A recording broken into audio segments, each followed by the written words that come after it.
মহাশয়কে তার মূল্যবান বক্তব্য রাখার জন্য আমি অনুরোধ করছি। সবাই একটু করতালি দিয়ে অভিনন্দন জানাবেন। নমস্কার। আমাদের মঞ্চে উপবিষ্ট রয়েছেন আপনাদের সবার ঘরের মানুষ শ্রী শওকত মোল্লা, মাননীয় বিধায়ক ক্যানিং পূর্ব। আপনাদের মধ্যে উপস্থিত রয়েছেন ক্যানিং 2 পঞ্চায়েত সমিতির সভাপতি শোয়েব ভাই, বনভূমির কর্মাধ্যক্ষ জেলা পরিষদ মুক্তার ভাই, বিডিও সাহেব, CI Canning, OC Chandaneswar, OC Jibantala police station, আমাদের মৌলানা মোয়াজ্জেম সাহেবরা এবং পুরোহিত মহাশয়রা, সর্বোপরি আমাদের সামনে যারা উপস্থিত রয়েছেন এই এলাকার বিভিন্ন সম্প্রদায়ের মানুষ। আমাদের পূর্ববর্তী বক্তারা বলে গেছেন অনেক কথা, আমরা ওই জন্যে তার ভিতরে আর বেশি কথা বলতে চাইছি না। আমি শুধু একটা কথাই বলবো আপনাদেরকে, যে আমরা যারা সরকারি চাকরি করি, আমরা আজকে আছি, কালকে আবার চলে যাব, কিন্তু আপনারা সমস্ত সম্প্রদায়ের মানুষ একসাথে যেভাবে এখানে থাকছেন আপনারা সেইভাবেই কিন্তু থাকবেন।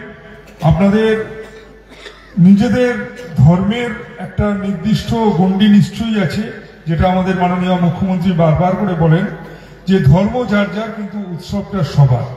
আমরা কিন্তু বিভিন্ন উৎসবে সবাই একসাথে, বিভিন্ন সম্প্রদায়ের মানুষ একসাথে সেটাকে উপভোগ করি, তখন কিন্তু আমরা কেউ ভেবে দেখি না যে এটা নির্দিষ্ট একটা সম্প্রদায়।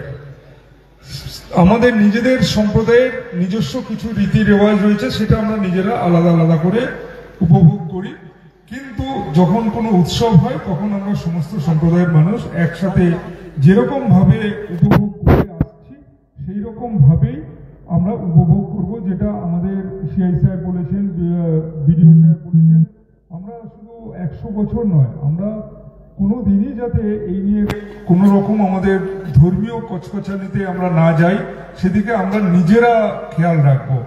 আর একটা জিনিস আমাদের সব কথার মধ্যে একটা কথা তো ঠিক, যে প্রত্যেক সম্প্রদায়ের মধ্যে কিছু দুষ্টু মানুষ থাকে, আর কিছু মানুষ থাকে তাদের নিজেদের কায়েমি স্বার্থকে চরিতার্থ করার জন্য আমাদের নিজেদের মধ্যে লড়াই ঝগড়া বাঁধিয়ে দেওয়া।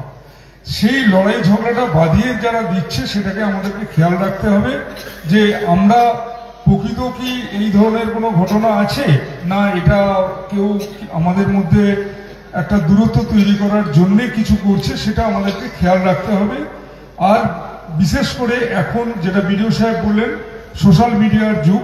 সোশ্যাল মিডিয়াতে আমাদের কিন্তু অনেক ভিডিও আসে, অনেক তথ্য আসে, যে তথ্যগুলো ম্যাক্সিমাম ক্ষেত্রে আমরা প্রমাণ পেয়েছি যে মিথ্যা, এবং কিছু কিছু তথ্য দেওয়া হয় আমাদের বিভিন্ন সম্প্রদায়ের মধ্যে উত্তেজনা তৈরি করার জন্যে, তা আমাদের মধ্যে যাতে লড়াই হয় এবং কিছু মানুষ তাদের নিজেদের ব্যক্তিগত স্বার্থ যাতে চরিতার্থ করতে পারে, সেটা রাজনৈতিক কারণে হতে পারে, সেটা ব্যক্তিগত কারণে হতে পারে, সেটা আমাদেরকে কিন্তু একটু সজাগ রাখতে হবে। হঠাৎ করে কোনো একটা সোশ্যাল মিডিয়ায় কোনো কিছু দেখলাম, দেখে নিয়ে সেটার সত্যাসত্য যাচাই করলাম না, প্রশাসনকে জানালাম না। সর্বোপরি আমাদের বিশেষ করে ক্যানিং পূর্বের যারা আমরা অধিবাসী আছি, তারা কিন্তু একদিকে নিজেদেরকে খুব গর্বিত মনে করি যে আমাদের বিধায়ক এতটা সংবেদনশীল, প্রতিটি মুহূর্তে তারা প্রত্যেকটা ধর্মের যে কোনো ব্যাপারে প্রতিটা মানুষের সুবিধা অসুবিধায় উনি কিন্তু দৌড়িয়ে যান। আমি একটা ছোট্ট ঘটনা বলি, গত যে দুর্গাপুজোর পরে লক্ষ্মী পুজো গেল, ওই লক্ষ্মী পুজোর দিন হঠাৎ রাত্রি 9টা সাড়ে 9টার সময় এমএলএ সাহেব বলছেন যে এসডিপি সাহেব কোথায় আছেন? আমি বললাম অফিসে রয়েছে।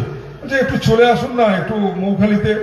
আমি ভাবলাম বোধহয় কোনো সমস্যা হয়েছে, আমি তাড়াতাড়ি করে দৌড়িয়ে গেলাম ওনার কাছে।